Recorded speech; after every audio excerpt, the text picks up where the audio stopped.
I remember reading this article in the Metro about some students that would not be able to even use their diplomas after graduating just because of their immigration status,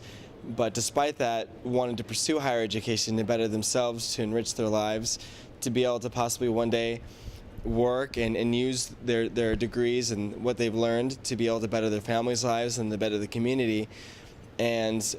doing so even risking deportation. And the reason why they wouldn't be able to use a diploma is despite the fact that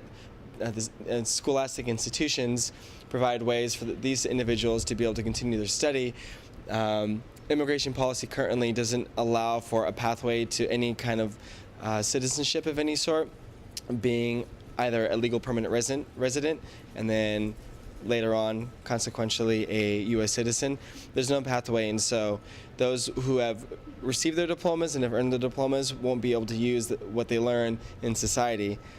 in the very society that has granted them that ability to be able to get a higher education. On top of that, I think the organization Student Advocates for Higher Education as a support group started out specifically because the founding member is of Latino descent, and because of that he wanted to reach out to people who had similar experiences. The group is not exclusively Latino, and the group hasn't been exclusively Latino. I think that maybe that the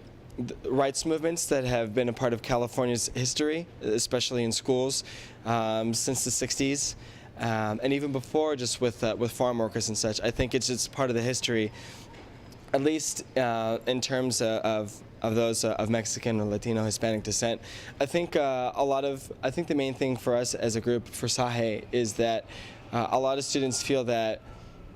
there really isn't any hope for them. They just feel like, well, I'm undocumented, even though like I came here when I was 3, when I was 6 months, when I was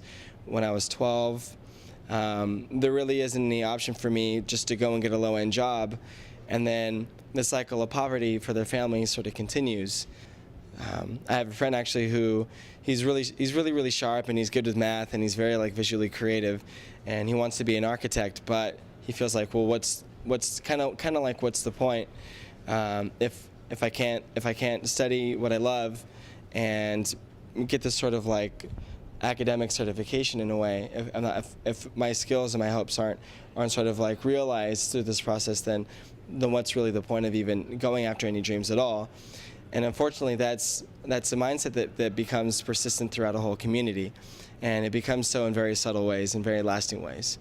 So that's one of the reasons why that we advocate for higher education for immigrant students of all backgrounds and for all individuals, because it's something that can and should be transformative in people's lives.